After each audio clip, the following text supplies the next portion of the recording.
he's been really impressive here for Hofstra. He leads the CAA right now in scoring and also games, and he'd come off the bench. He put together a great performance against Delaware, a career high 23 points. Now he's back in the starting lineup along with Chris Doherty, so the starting lineup a little bit more fuller again. Doherty and Igiola to take the tip. Our referees are Mike Palau, Ed Corliss, and Phil Celestio Jr. Hofstra wins the tip, and we'll have it first dressed in the white uniforms here playing on the road at Matthews Arena. Quick first shot taken by Dubar, and he makes it 2-0 Hofstra 15 seconds in. We highlighted Estrada in the open, the fact that he's leading the conference in scoring, but Dubar, he's pitched in a sizable amount of points per game, a little over 12. It's a team that has 3 of the top 4 scorers in the CAA in Hofstra. 2 of them start this game on the bench. Here's a toss-up for Chris Doherty midair, and he makes his return felt immediately. Good find by Walters, too, to get it down to Doherty, but not just to place it to him, to elevate the basketball so he could go up with it and then lay it in. It's been a little good news, bad news situation for Northeastern. They get Chris Doherty back. They lose one of their bench guards, Vito Chibrillo, for the season, so the hits just keep coming for a team that has been ravaged by injury. Caleb Burgess last year led the league in assists per game.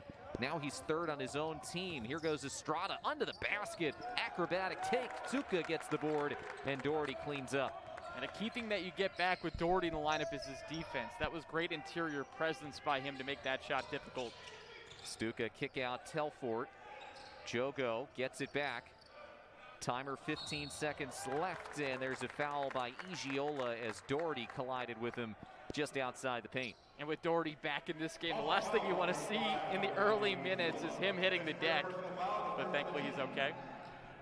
Northeastern head coach Bill Cohen, second in CAA career wins. Those are league victories after George Larinaga piled up all those victories at George Mason. Stuka with 15 to shoot on the drive. Good defense and a better take by Stuka. And Stuka's already coming off a great performance against Delaware. He had 15 points. Northeastern, despite losing that game, they got some key contributions from guys they'll need to step up in the second half of this year. Stuka came off the bench, played 38 minutes on Monday night. Those 15 points matched a career high. Dubar. Hands off to Omar Silverio. He'll drive free throw line. His pass batted back in his face. Dubar gets it back. 5 to shoot. Telford working on him. Kick out Estrada. No time left. Hoists one up. It's well short. And a shot clock violation. Great defense by Northeastern.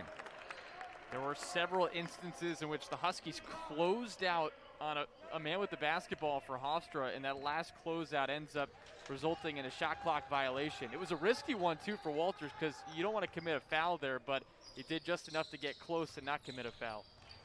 Northeastern leads by 2.5 minutes in, and we get a carry by Walters.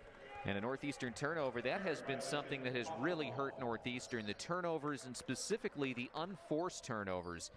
As you take a look at Speedy Claxton pacing behind Darlinstone Dubar.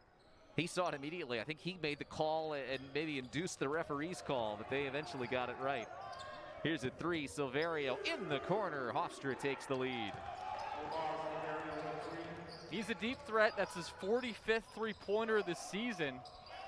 Talked about all the scoring that Hofstra has, and Silverio, another guy that can get the job done offensively for this Pride team. Started off his college career at the University of Rhode Island and went a little bit south to spend his winters at Hofstra. Under 10 to shoot. Doherty gives it up to Walters. Has to make a decision. Fires up a long 3. Back iron, no. Rebounded by Burgess. Quickly up ahead and mishandled out of bounds. Turned over as Silverio couldn't catch up with the outlet. Yeah, the outlet was in the direction of Dubar and Silverio, and neither player got to it. So it's a miscommunication there for the Pride. It's a team that, as we mentioned, takes care of the basketball. They are 11th in the country in fewest turnovers per game, which is remarkable given all the new faces that Speedy Claxton has had to incorporate. Telfort, no. And Igiola gets the ball and gets a foul called on Coleman Stuka. Little scrapping for the basketball. Something Bill Cohen told us before the game, Joe, is that his team needs to defend without fouling, because you get into a bonus situation for Hofstra. This is an elite free throw shooting team, 80% collectively. And on top of that, you just want as many bodies out there as possible. As we've mentioned, the injuries that Northeastern has already sustained this season, and now you're without Chabrilo. Just another depth piece that you do not have available. Igiola working on Jogo. Little fall away. Nice touch for the Atlanta native. 6'10", 215-pound Abayami Igiola. Averages 8 points and nearly 9 rebounds a game. And another one of these players on this Hofstra team that has played for an elite program. He was at Arkansas before coming to Hofstra. And we're going to get a foul away from the ball on Silverio. Dominican Republic native whistled for his first. Second team foul on the Pride. Yeah, it's a healthy group of players who have come from elsewhere at one point or another, and that's just becoming more and more common throughout the college basketball landscape, especially in light of the rule changes in the last year. There's Doherty, but he can't finish. Another feed from Shaquille Walters. Jalen Ray checked in at the last whistle. One of the best players in the league for the last few years. Been coming off the bench here the last few games, but still plays a ton of minutes. Silverio can't get the three. Ball ricochets into Igiola's hands. Ball never touched the rim. Shot clock at 5. Just now Dubar realizes it, drives, and jams it home.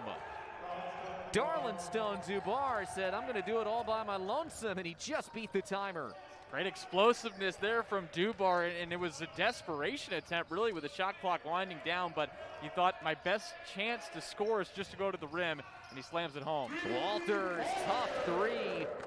He had Ray in his face. Shaquille Walters coming off a career-high 23 points in the loss to Delaware on Monday, gets his first 3 today. And you could see in that Delaware game that he was finding his stroke again and really finding himself out there in the court after missing some time. And it's good to see him back in the starting lineup and to see him already contribute today. Estrada has been scoreless to this point, averaging about 16.5 a game. Dubar from the corner matches Walters. 3 for 3. Dubar with 7 points. Hofstra's back up by 5. I think the closeout there for Jogo was just a little bit too late. Here's a 3 from Jogo. Clangs off. Stuka gets the rebound and gets fouled. Contest by 2 Hofstra players, Dubar and Burgess. And Northeastern will have the basketball out of the timeout when we come back. The Pride with a 12. Eastern now with an opportunity to tie the all-time series. But we talk about that and the fact that these two teams have played in the CAA title game very recently. In 2019, the Huskies won it, and then in 2020, it was the Pride that won it. So a lot of close matchups between these two teams, and well, the Pride have the early lead today. Still plenty of time. Yeah, they've been shooting the ball well. They made 4 of their last 5. Committed the foul, though, on the last Northeastern possession, so the Huskies get it into Walters. Glenn McClintock has checked in for Northeastern. So is Jason Strong. Walters, well, nearly had a tie-up there. Got rid of it to McClintock. Under 10 to shoot. Telford swings it. And it's off the hands of Walters into those of Jalen Ray. Up ahead, here's Zach Cooks making his return to the lineup. Lays it in. Cooks hadn't played since December 29th. He missed the last 4 with an ankle injury and comes out like a bolt of lightning in his first touch. And what a key contributor to have back on this team. He's second in the CAA in points per game. He's also tied for the league high in minutes, so he plays a lot, and now back with Hofstra and making a contribution today. Doherty, the offensive rebound on the Walters miss. Can't hit, rebounded by Estrada. Hofstra doubling up Northeastern early. Estrada calls his own number. That's not necessarily his game. He's really a mid-range type guy. Has not shot it well from deep, but still has found a way to score over 16 points a game. He's kind of an old school type player. Here's McClintock. Lane opens up. He gets swatted away by Jarrod Simmons, the former Penn Quaker. His second block of the season, and this is only his 4th game. Now Kieran Emanga is coming back into the game along with Jamil Telfort. It just seems as Northeastern is still trying to find its rhythm offensively, as you see the block there off of the McClintock layup attempt. But just 3 of 10 to start for the Huskies shooting. Alexander Waga has come in for Northeastern. Here's Jason Strong, catch and shoot, no, rebound Dubar. Northeastern struggling here, finding some offense. Estrada, handoff here to Cooks from Lawrenceville, Georgia. Started off his college career at New Jersey Institute of Technology. Step back 3, Estrada in and out.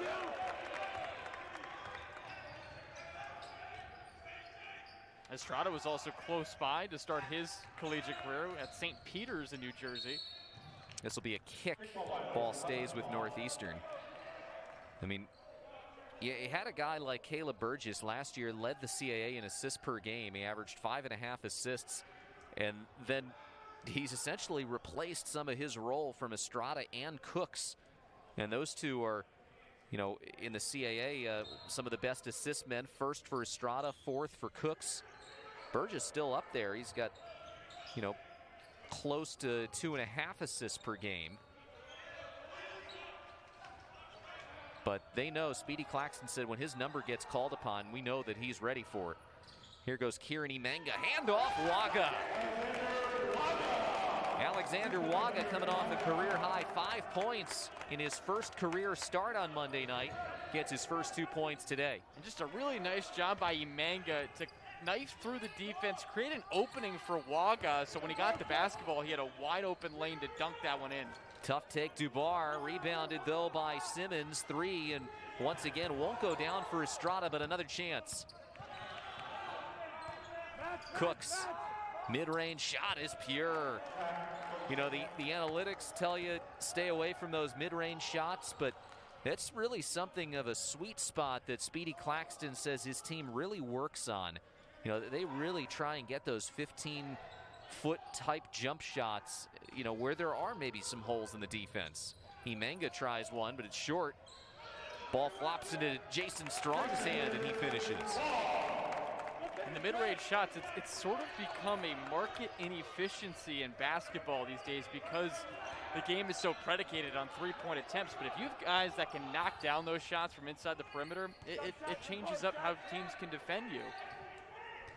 Especially when you have threats on the outside like Jalen Ray. He takes, this is a 2, and it goes 3/4 of the way down, but pops out.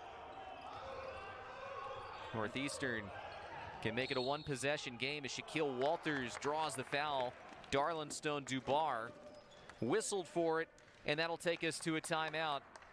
Hofstra has led for the most part, but Northeastern has stayed close to a team that is right. Championship with the San Antonio Spurs, also played for the Warriors, 76ers. All-time leader in assists and steals, still at Hofstra, over 2,000 points. And you know, he's really feels as prepared as anybody after spending the last 8 years as an assistant on Joe Mihalik's staff to take over this head coaching role. And it's so cool to see someone like him get this opportunity. The fact that he's a legend with this Hofstra program, and he was also a Hempstead native as well. And when we talked to him before the game, he said it wasn't a dream to coach when he grew up, but once he got into playing and realized coaching was going to be what he did afterwards, it was a dream, and now it's a dream fulfilled. Steal by Jalen Ray, leads the break. Silverio, 3, no. Rebounded by McClintock, who's one of the shortest players on the floor. Walters at the free throw line, pulls it back and puts it in. 5 for Walters, 3-point game nearing the midway point of the first half. Yeah, Speedy Claxton, you know, we certainly remember seeing him play in the NBA, as there goes Cooks for 2. He's got 6 points. He says that a lot of the kids he's recruiting don't really have that memory of what he was, but he says a lot of the parents do. I said, that must make you feel old. He laughed about that. He said, yeah, I mean, he's a young guy, 42 years old. Spent time as a scout with the Warriors before going into coaching, as Jason Strong, after a scoreless night on Monday, has 4 first-half points. And if you remember watching Claxton in the NBA, his most memorable moment was in Game 6 of the 2003 NBA Finals. Played some heavy minutes in that game. It was 24 minutes, 13 points. He was a plus 21 as part of a huge Spurs run to pull away from the Nets. That's a beautiful move by Jarrod Simmons. Just his third field goal of the season. He was out with an injury after getting hurt in the opener against Houston earlier this season. Hofstra faced some really terrific competition in the non-conference slate. Maybe the highest caliber non-conference schedule of anybody in the CAA. That's thrown away by Emenga, out of control on his way to the basket. Here goes Cooks. He drives, scores, and gets the foul. Well, that's great defense turning into some great offenses. They were able to go out and run, and a nice job by Cooks to finish in traffic. He looks great so far today, 4 of 4 from the field. He has a chance to get to 9 points with the N1 opportunity. First time playing in about 3 weeks. No rust at all, it looks like, from Zach Cooks, as Jason Strong gets called for his first. You know, Hofstra was tested. Opener against Houston, they lost in overtime. A great Houston Cougars team, ranked 15th at the time. They went on the road to Maryland, ranked number 20 at that time, lost by 2. And they also played another postseason national team in Richmond, a team that went to the NIT, competitive against Richmond in a loss.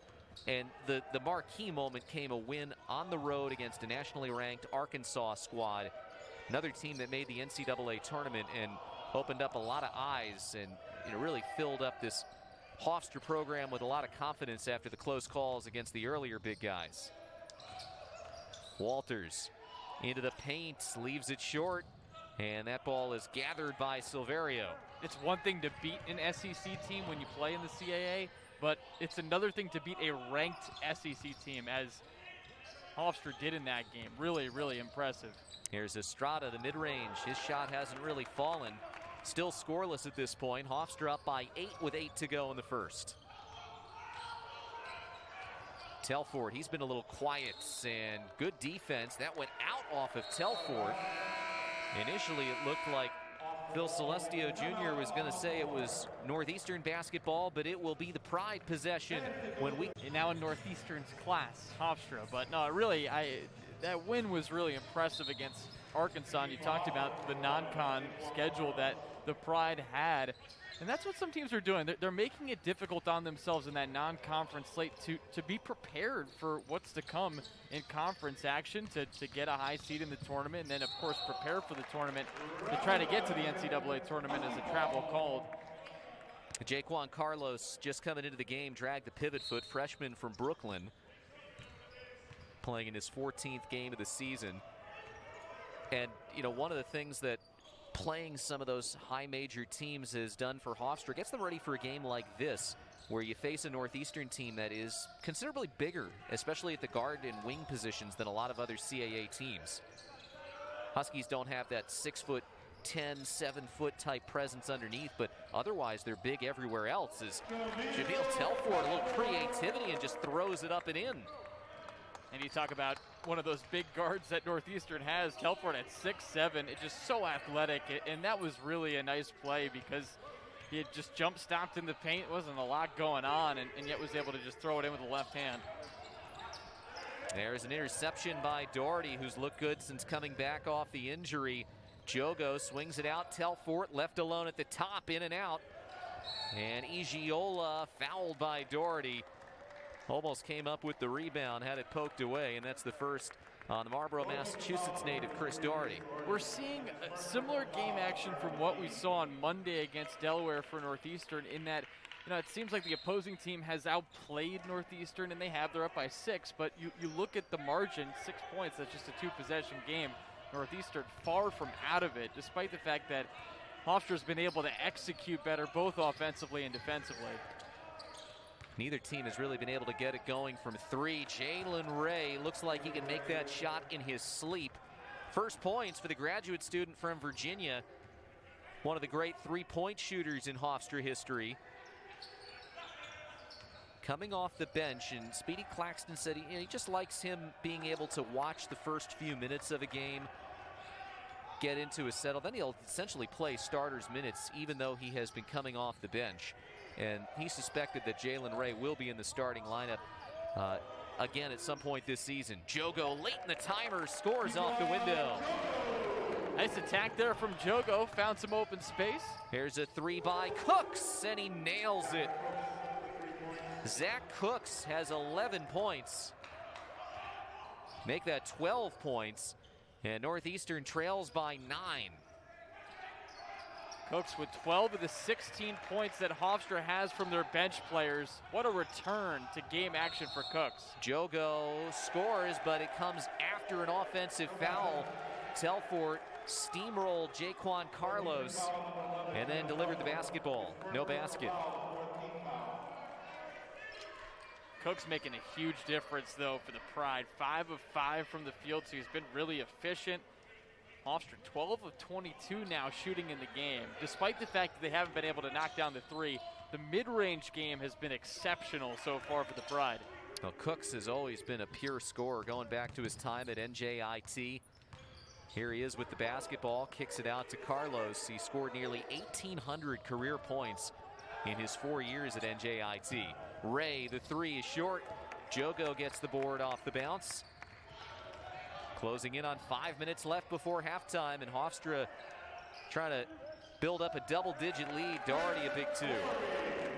And good to see Doherty back in the action offensively. It scored early points for Northeastern, and to get the ball to him and get him going, that's going to be key for the Huskies here as we wind down the first half. Doherty has 4. He averages close to 11.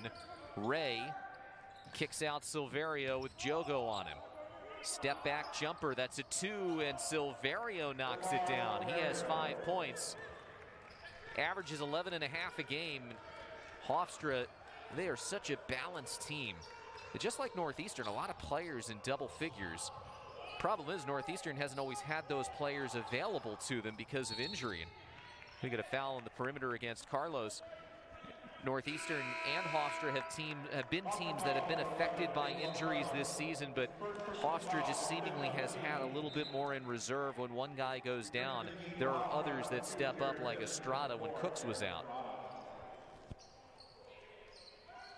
And that man has really stepped up in a big way in his return coming off the bench today. Walters had it popped out of his hands. Doherty gets it back, goes up, and gets it with the foul. Chris Doherty, one of the more tenacious competitors in the CAA, rarely takes a sequence of a play off. That's the first on Jalen Ray. Well, when you're down as many points as Northeastern is right now, it helps to get those 50-50 balls. And Walters had it poked away, but Doherty was in the right spot at the right time to put it up and in and also draw some contact. Teams are even in the rebounding edge at 10 apiece, as Doherty, one of the league's best free throw shooters, does not make. Margin is 7. Estrada kicks it to Ray in the corner. No. Hofstra now 3 for 12 from 3. Northeastern's only 1 of 7.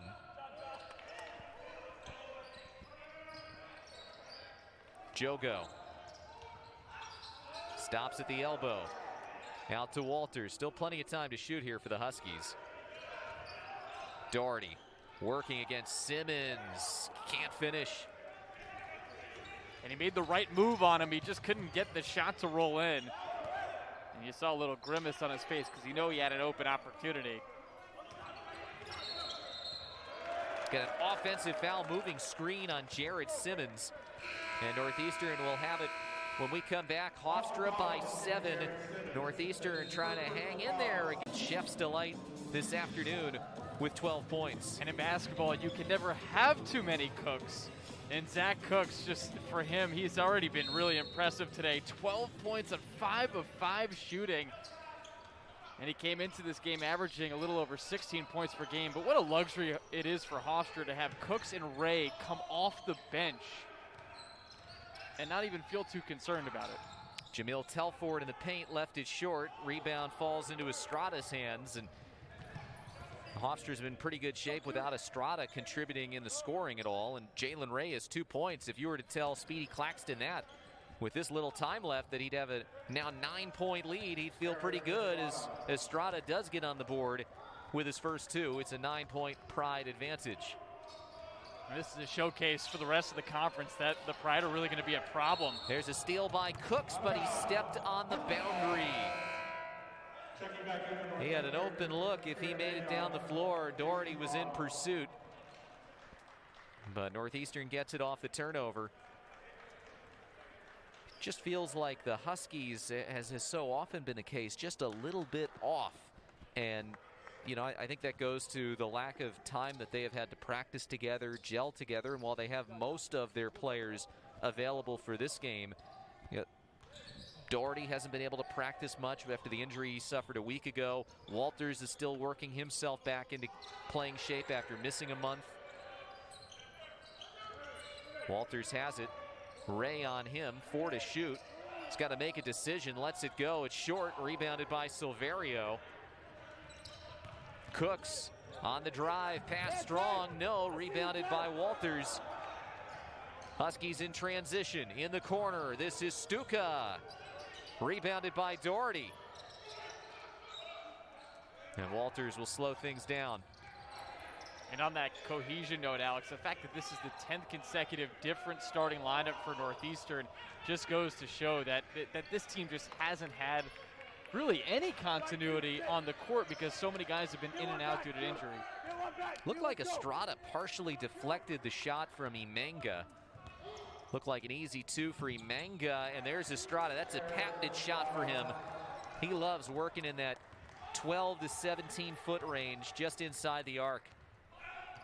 And you figure they weren't going to keep him scoreless the entire game as they had before that last media timeout. He's now knocked down his last 2 shots. Biggest lead for the Pride now, 11 points with 75 seconds to go before halftime. Doherty can't find the touch. And there's a foul on Doherty. Looked like he hooked Simmons. That's the 15th foul on Northeastern. Doherty will come out for the rest of the half, so he avoids picking up his 3rd. Waga checks in for Northeastern. And Hofstra, you know, they knew it was going to be a battle against Northeastern, and you see the look on Bill Cohen's face. How many times has his team been in this type of situation where they've been competitive, but just seems like they're missing that one performance? But one thing, as we know, with basketball this season, no lead is safe, seemingly.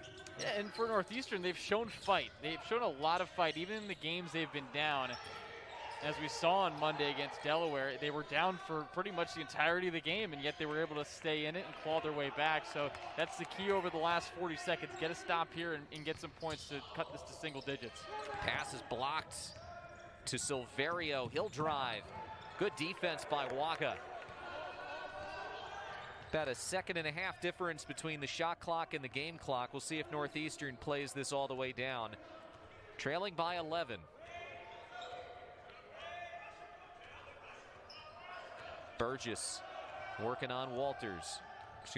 Cooks. 7 to shoot. Walters gets it back. Gives it up to Stuka. Only 2 to shoot. Got to get rid of it. Foul before the shot. Offensive foul on Stuka with 1.7 seconds left. And just didn't go the way Northeastern was hoping for. Not enough movement, it looked like. And overall, just an impressive defensive first half for Hofstra. That is released in time, but short from Estrada. And that'll be our halftime score, 34-23. And Joe, an impressive first 20 minutes from this Hofstra team that has been on a roll. Yeah, you look at both sides, they would have been shooting 50% if that last second heave didn't count right there. And then you look at defensively what this team has been able to do against North.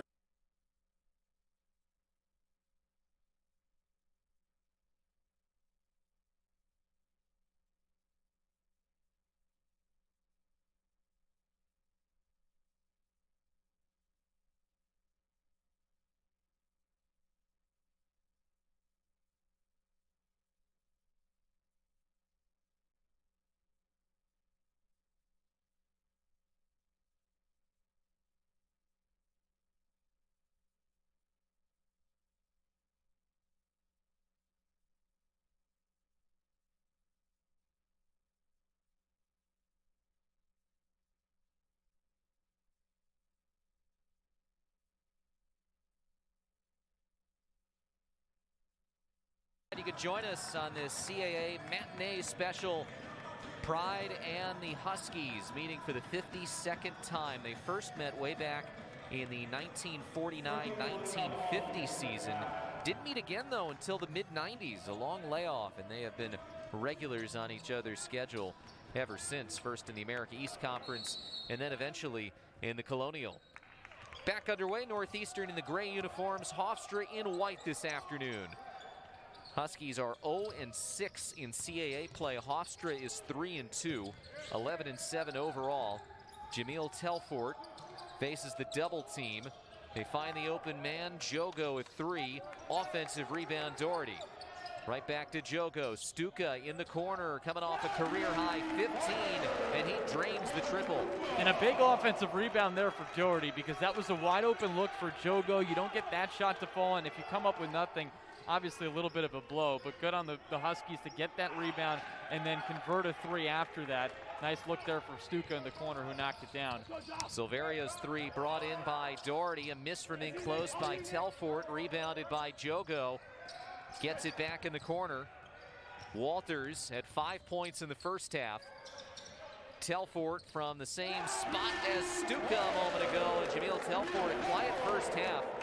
He had been averaging 17 points over his last 6 games, but only 2 first-half points. But Northeastern, with those 3s, is back to within 5. And I just talked about at the halftime break, if Northeastern's going to get back into this, they need to knock down the 3 ball. And now they've knocked down 2 here in the second half.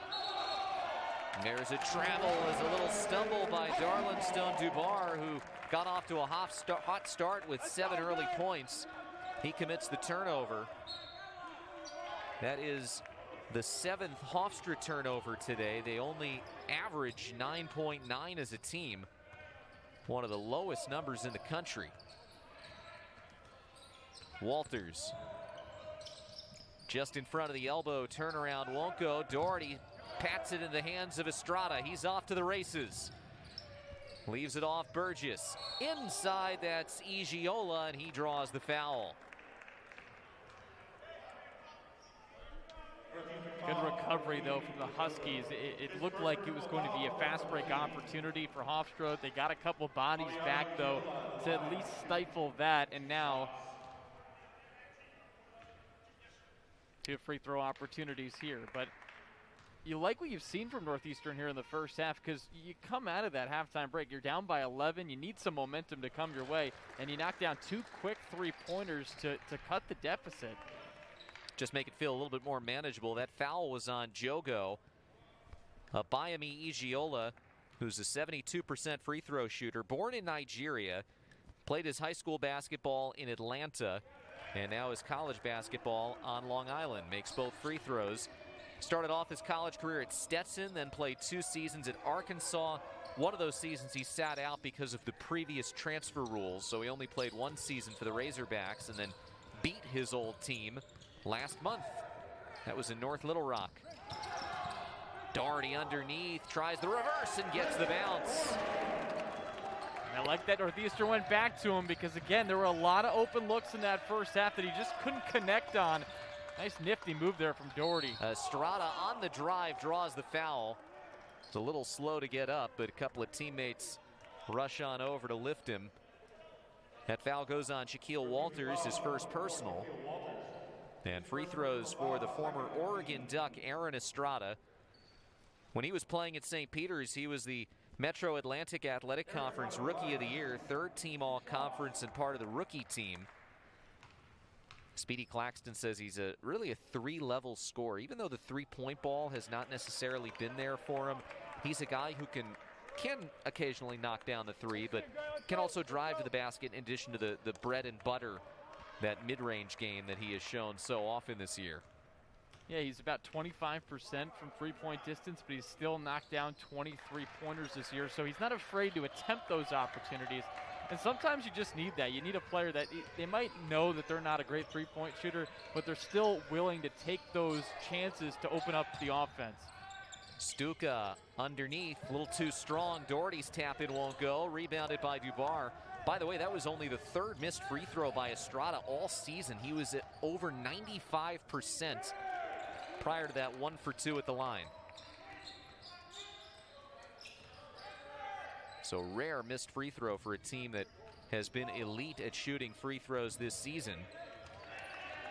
4 for 5 collectively in this game. 7 to shoot. Igiola left all alone. He's got 6 points. Redshirt senior. And Igiola is starting to make an impact here in the second half. Pretty quiet in the first. Back to an 8-point lead. Walters ran out of runway there. Jogo finds Walters between the circles, throws one up from deep, and it's way off. Hofstra basketball with 16:38 remaining in the contest. Hofstra's longtime head coach Joe Mihalik is in the house today, cheering on his old team. Stepped away, a leave of absence last year. Mike Farrelly filled in for him. Speedy Claxton, longtime assistant, taking over as the full-time head coach after Mihalik announced his retirement following last season. Igiola working on Doherty, gets it in the foul. A little bit too much contact there for Chris Doherty. That'll be his third, and Igiola having a big start to this second half. Yeah, it's a different look for Hofstra here in the second half with Igiola getting more touches in the paint. We saw a lot of mid-range jumpers for Hofstra in that first half. They've made the adjustment to go down low a little bit more, and now Doherty with 3 personal fouls. That's going to put him on the bench. We saw foul trouble hurting Northeastern at times on Monday night in a loss to Delaware, notably with Nikola Jogo. Free throw's good. I think Northeastern was going to get whistled for the lane violation if it didn't go. 9 for Igiola. Telfort gets it back from Jogo. Drives to the basket, runs into Igiola, and that disrupts his shot. Ball trickles out of bounds. Who was it last off of? It'll be Northeastern basketball. Good fight there for Stuka, trying to get that offensive rebound. Last touch by the Pride, but despite the fact that Northeastern cut the deficit to 5, it's back up.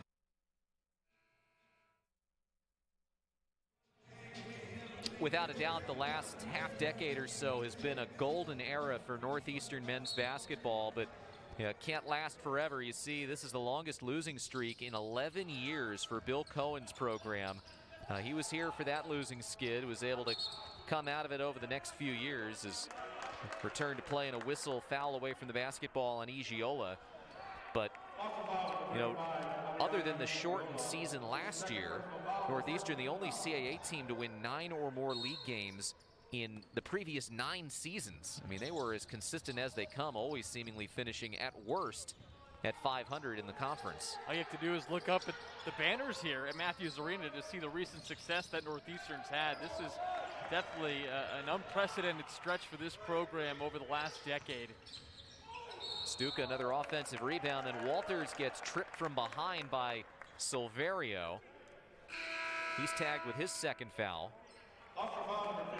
And long time defending here coming on the Pride. Igiola still working his case with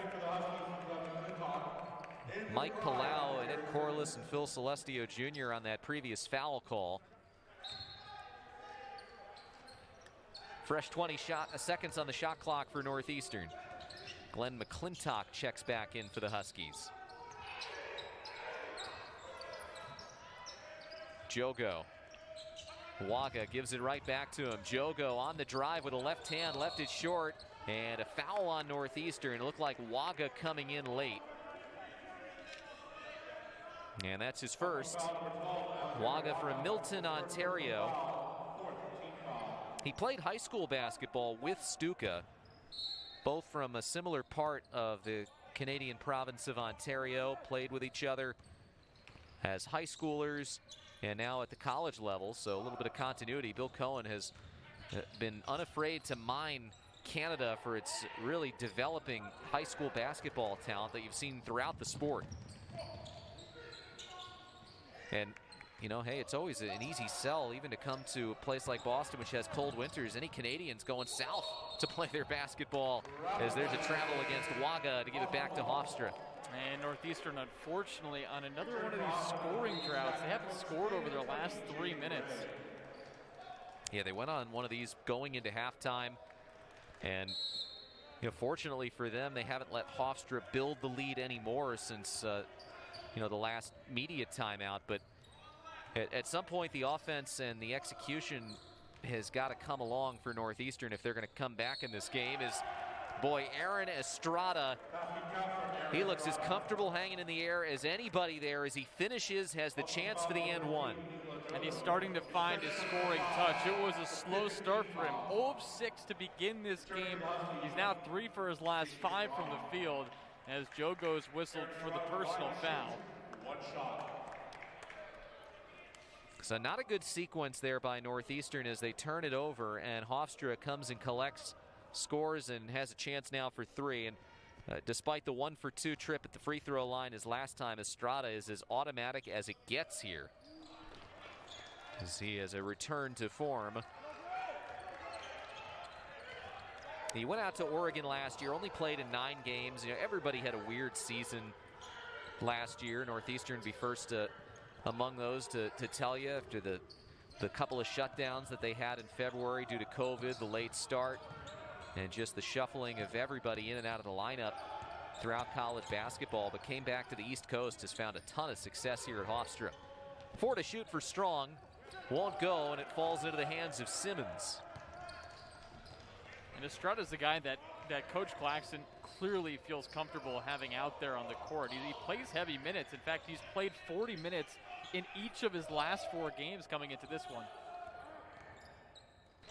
Well, threw that ball like a missile right in the face of Jarrod Simmons, who doesn't finish on the other end. And then Simmons and Waga, a little bit of contact, making their way down the floor. Huskies haven't scored now in over 4 minutes, and they turn it over again.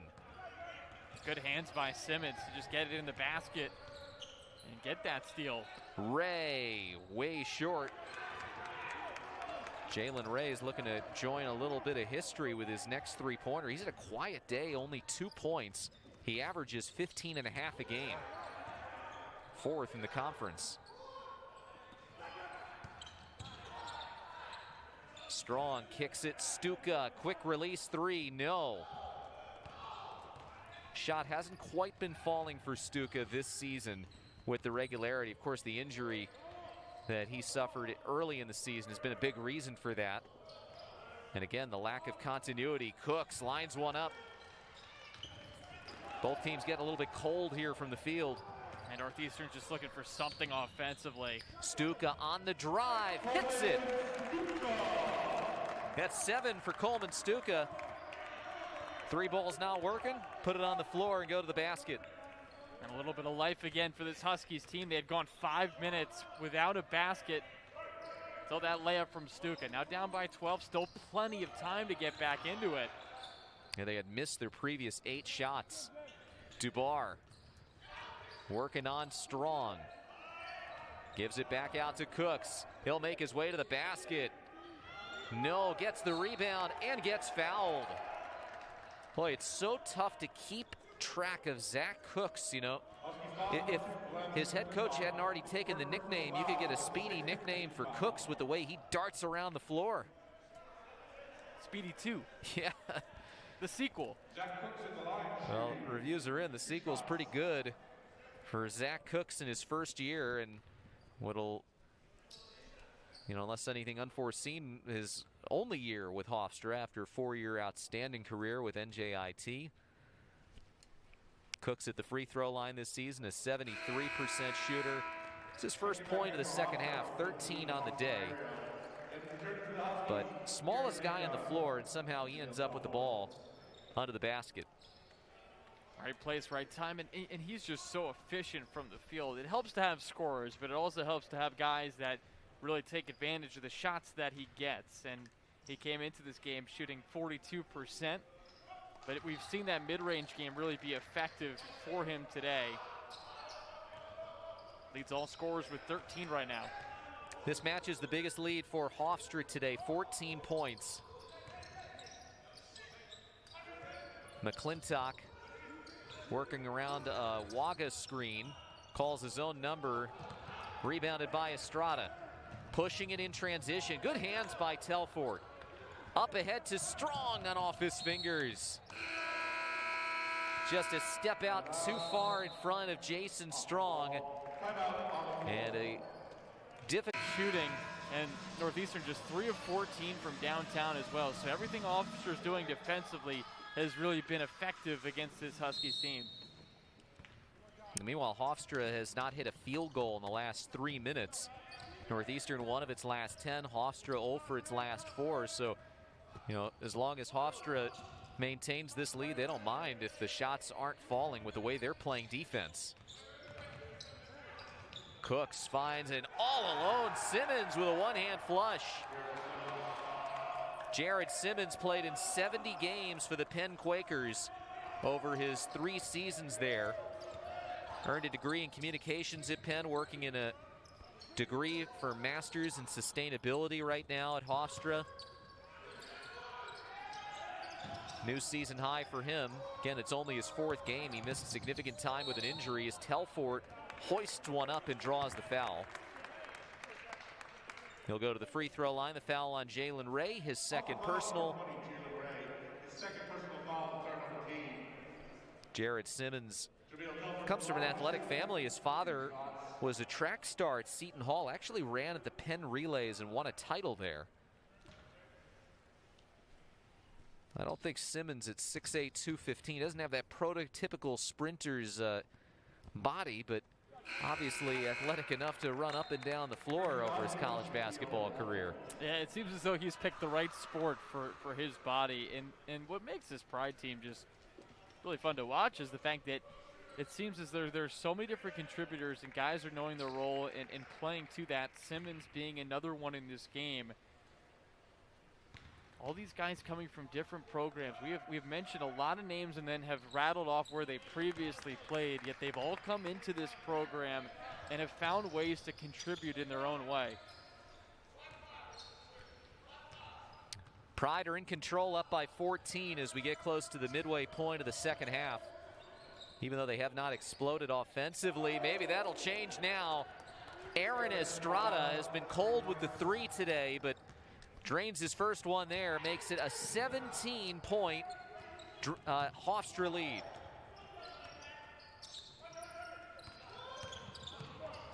And there's an interception by Cooks.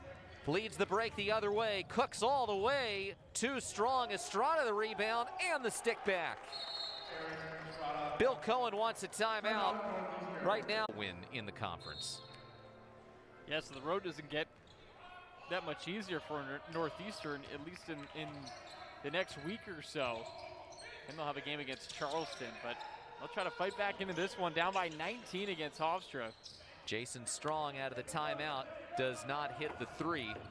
Joe Mihalik, when he greeted Bill Cohen here earlier this morning, you know, I think the message he had for Bill, and that those two talked a little bit more, is that the league is wide open, and that even though team has gotten off to the type of start, you know, it's there for the taking. It doesn't feel like there is a dominant team in the conference. There's certainly some very good ones, and Hofstra is right there near the top of the list. Ball punched around into the corner. Jogo all alone. Huskies still can't seem to hit after those 2 early 3s, but they get it right back on the turnover. They actually say it never fully changed possessions. The shot clock went to 20. Jogo gives, Strong releases, no. We saw in that graphic too, on that right side, the preseason ranking for all those teams, and it was very jumbled. All over the place. Yeah, it was so jumbled. You look at a team like UNCW, they were picked to finish 9th in the preseason poll, and now they're off to a 4-0 start. 10 to shoot. Hofstra milking a little bit of clock here, up by 19. Ray lost it, got the bump, but didn't get the call, and now a foul coming on Northeastern, or no, they say it's a foul. You had one ref say jump ball, another say foul. Yeah, Ed Corliss came in with the fist raised for foul. That'll be a foul on Jogo. 3rd personal on him. 6th team foul. And Bill Cohen making his case. And you know, we talked to Bill Cohen about the confidence level of his group and where that is right now. And he says, you know, it's obviously down, you know, to paraphrase that, you know, you don't win games, you don't knock down shots. I mean, that's where the confidence comes from, when you have success. And even though this team has the pieces, you feel like, on paper to be able to compete, when you have loss after loss pile up, you start to lose some of that belief that, in fact, that is going to end up happening, that you're going to turn things around. Well, and one thing he noted, too, was about the fact that the continuity has been an issue due to the injuries, the fact that they've had so many guys in and out of the lineup. A lot of these games have come down to late-game execution where that continuity is an issue, and once again, another turnover here for the Huskies. It's a really valid point, because, you know, you have different guys out on the court that aren't quite used to playing with one another, especially when it's crunch time. Mistakes are going to happen. Missed shots are going to happen. There are going to be some offensive opportunities that don't look as good as they could if you had 5 guys out there in crunch time that have done it a lot. Estrada to Cooks. He was a big factor in the first half. It's been a little bit of everybody here in the second, but Zach Cooks, his first field goal in the second half, gives him 16 points for the day in his first game back after missing the last 4. McClintock left open on the wing. Northeastern needed that. They are now just 2 for their last 14 from the field. And they will need the 3-pointers to continue to fall here in the second half to climb back into it, but they also have to stop them on the defensive end as Estrada knocks down the 3, his second of the game. So Estrada and Cooks have 32 total. Northeastern as a team has 38. And Estrada now 6 for his last 8 from the field. Yeah, he got off to a slow start, so he's certainly turned it around. Jogo, deep 3, well short. Silverio the rebound. One thing we talked to Speedy Claxton about was, you know, after having the big weekend that Hofstra had, beating Delaware and Drexel consecutively, and you see a team, Northeastern, 0-6 in the conference, bottom of the league, team that's really struggling. You know, for a lot of these players, they have not played in those battles with the Huskies. As Simmons finishes up, he's got 6 points. You know, they don't have that same respect level built in that maybe a guy like Jalen Ray or certainly Speedy Claxton does, having seen those battles firsthand. So is there a chance that maybe you overlook a team after a big weekend like Hofstra had? He said, we will be ready. We will not overlook Northeastern. We have too much respect for them. We'll be ready to go. And that has certainly been the case today. Is, you know, they lead by 20 points now after the strong 3. No question. You look at every facet of this game. Hofstra came to play offensively at 50%. And then on the defensive end, we've talked about it throughout the entire game. They've really clamped down. They've double teamed when they needed to. They've been able to secure the defensive rebounds when they needed to as well. 3-ball, Cooks, and he has a little pose after nailing that triple. Zach Cooks, in his return from injury, has now 2,000 career points exactly after that 3-ball. That's in his time at NJIT and his time with the Pride. What an accomplishment, 2,000 career points for Zach Cooks. Jogo was on the sideline, a turnover. We'll give it back over to the Pride, but Zach Cooks big in the first half, coming on strong here over the last few minutes, and the Pride have a part of this game when it was 4-2. They led 2-0 and 4-2, and since then it has been all Pride. And here in the second half, it's been Hofstra 30, Northeastern 18. Huskies have shot just 26% in the second half. Hofstra up around 56%. On the drive to Barr, yes, and the foul.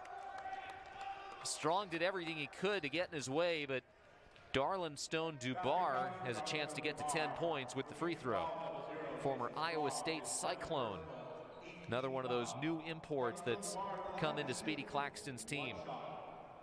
And the Pride now 5 of 5 from the field over their last 5 shots. So they're rolling right now offensively. 11 of 19 in the second half. Take a look at that last play as he drew some contact and finished through it. And you can see Zach Cook's being pretty pumped up for his teammate as well, seeing Dubar have an opportunity to get to 10 points.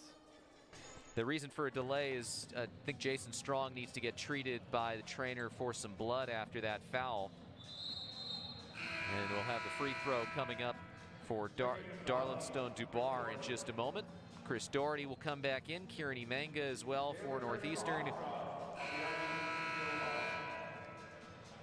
So I mentioned he is in the house, the longtime head coach for Hofstra, Joe Mihalik, checking out his old team, making the trip up. One of the maybe few drivable trips that's realistic for someone coming up from New York area and the CAA. A little bit easier than going down to Wilmington, North Carolina. I would certainly say, and in talking with Coach Cohen before the game, I asked him, I said, did you expect him to be here? He said, no, not at all. So a nice little surprise for Coach Cohen. Been a trip worth making, given the result for the Pride, as Telfort goes to the basket, left it short, volleyballed around and gathered by Doherty. Emanga with the fumble, only 5 to shoot. And Northeastern, I think, is looking for a reset of the shot clock.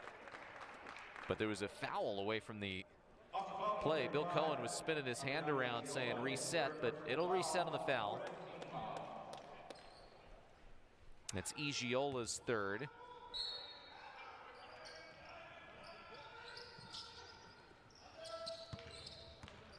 This is the third of these type of games that Northeastern has been in since conference play started, where they really haven't been fully in it at the end. Down by 26 here as Telfort will draw the foul. They had close calls. They had 4 games that went down to the wire, including Monday night against Delaware, went to overtime. Game that they could have won in regulation, but went scoreless over the last minute and a half or so. And then they've had a few where it's just been not their day, and that is certainly this one. As Hofstra, you know, there was a period of time when they went cold and Northeastern went cold, and then Hofstra heated up and Northeastern never responded. That seems to be the takeaway from this game, is that Huskies really couldn't get it going against Hofstra's defense. Yeah, especially in the second half, and it's a surprise considering how the half started too, Alex, with Northeastern very quickly cutting an 11-point deficit to 5 points. But because of the fact that they just could not score, Hofstra was obviously able to build this lead up to what it is now. But you just figured out of the second half, Northeastern was going to show some energy that was going to allow them to get back into it. They did, but then the shots just weren't falling, and there's nothing you can really do at that point. Cooks speeding his way through the lane. Rebound Igiola. Kicks it back out. Hofstra will burn a little bit more clock here.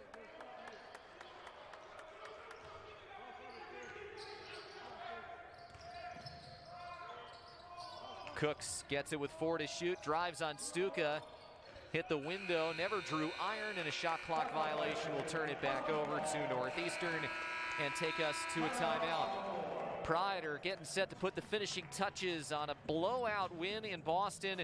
26-point margin for the visiting. The good team is that when you have other players, when a guy like Jalen Ray only scores 2 points today, that is anything but a death knell for this Hofstra team. And it's just such a weapon for them to get Cooks back. As we've talked about throughout the broadcast, he had missed some games, but now to have him back and perform the way he did just goes to show how dangerous this Hofstra team will be the rest of the way this season.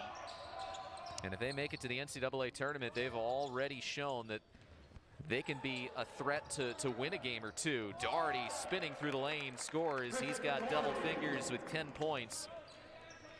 Doherty has 7 rebounds to go along with those 10 points, as this is kicked by Telfort. You can only imagine the confidence that this team has now after beating the ranked Arkansas team they beat earlier this year. You know, just to go into that game and say, wow, we've beaten a ranked SEC team. We can really beat anybody. And then they followed that up by going on the road and beating Monmouth, which the significance is, earlier this week it was announced that Monmouth would replace James Madison as the 10th member of the Colonial Athletic Association here coming up. So we were joking with Speedy Claxton, if he was getting the inside scoop, he said, yeah, we had to show them we mean business by the time they get ready to come in. Here's a long three from Burgess, and a shot clock violation turns it back over to the Huskies. And that'll be great for Monmouth to have, or rather for Hofstra to have a team that's even closer in their backyard. It had been Northeastern and Hofstra as the northernmost teams in the CAA, and they still will be, but Monmouth will be certainly a lot closer of a ride for Hofstra. I was going to joke, he has another opportunity to torment a team from New Jersey, as we talked about his prowess in the finals in 2003 with the Spurs against the then New Jersey Nets. Here's Randria Salama entering the game and drilling a three. Second career three-pointer for the Montreal native as he gets a little bit of time to develop in a CAA game. Randria Salama is the only freshman on Northeastern.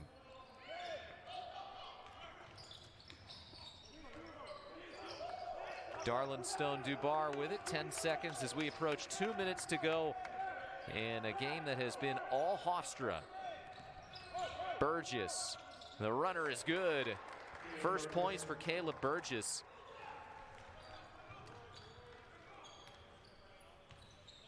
Back in high school, he assisted in his local community with donating clothing after a hurricane hit the Greensboro area. He's from Winston-Salem, which is just about 30 minutes or so from Greensboro.